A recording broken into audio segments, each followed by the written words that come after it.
Dalam sejarah besar Perang Dunia Kedua, ada satu kata dari Jepang yang mungkin jarang kita dengar, tapi menanggung beban penderitaan jutaan orang, Romusha.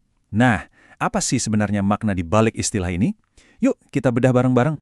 Jadi, apa itu Romusha? Kalau diartikan secara harfiah, artinya pekerja wajib militer yang dibayar. Kedengarannya nggak terlalu buruk kan? Tapi, disitulah letak tipuannya. Kenyataannya, istilah ini cuma kedok buat salah satu sistem kerja paksa paling brutal dalam sejarah. Seberapa besar sih sistem ini? Angkanya, jujur aja, susah dipercaya. Menurut Perpustakaan Kongres Amerika Serikat, hanya di Pulau Jawa saja, diperkirakan ada sekitar 4-10 juta orang yang dipaksa jadi Romusha. Coba deh bayangin, itu hampir setara dengan seluruh populasi Jakarta hari ini. Skala penderitaannya luar biasa besar. Terus siapa sebenarnya para pekerja ini? Dan apa aja yang mereka alami? Ternyata, sistem Romusha ini nggak sesederhana itu.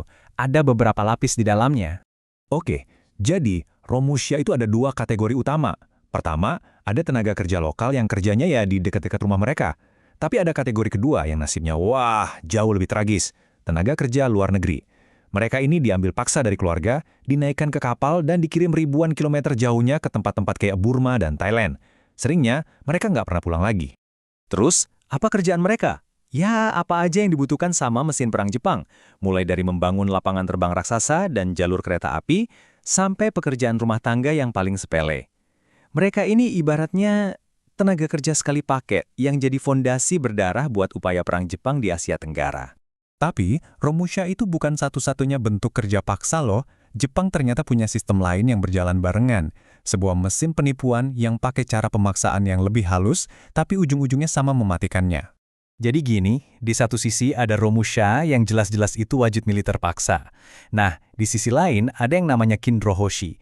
Secara teori, mereka ini sukarelawan yang nggak dibayar. Tapi kata sukarelawan di sini benar-benar nyesatkan. Mereka didorong buat gabung lewat tekanan sosial dari lingkungan sekitar. Kalau nolak, langsung dicap nggak setia. Ini kan pemaksaan juga, cuma caranya beda. Dan jangan salah, sistem sukarela ini skalanya nggak main-main. Di tahun 1944, jumlah Kinrohoshi yang kerja tanpa dibayar di Jawa aja udah mencapai sekitar 200.000 orang. Mereka ini kerja bareng jutaan Romusha lainnya. Nah, di balik semua angka-angka tadi, ada kenyataan yang jujur aja mengerikan. Gimana sih rasanya jadi Romusha sehari-hari? Yuk, kita lihat kondisi brutal yang harus mereka hadapi. Kondisi mereka itu nggak kebayang. Nyawa mereka dianggap lebih murah dari sekedar peralatan. Kelaparan, penyakit, tempat tinggal yang nggak layak, itu semua udah jadi makanan sehari-hari. Perawatan medis? Wah, jangan harap. Tiap hari itu isinya cuma berjuang buat bertahan hidup. Beberapa proyek bahkan jadi terkenal saking mengerikannya. Anda mungkin pernah dengar tentang jalur kereta api maut di Burma atau Thailand. Ratusan ribu Romusha bareng sama tawanan perang sekutu tewas waktu membangun jalur ini.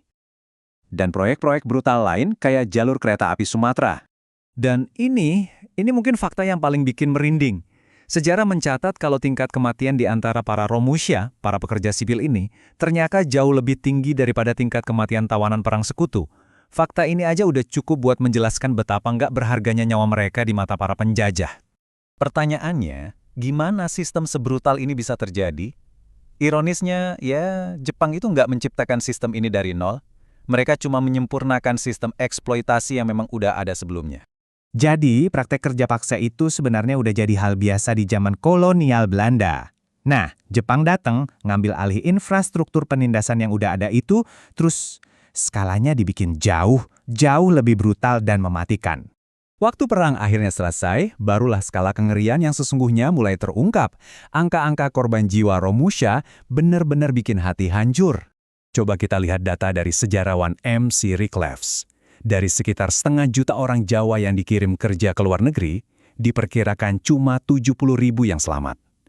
Kesenjangan antara dua angka ini, itu artinya ada lebih dari 400.000 nyawa yang hilang, sebuah kuburan massal yang tak terlihat.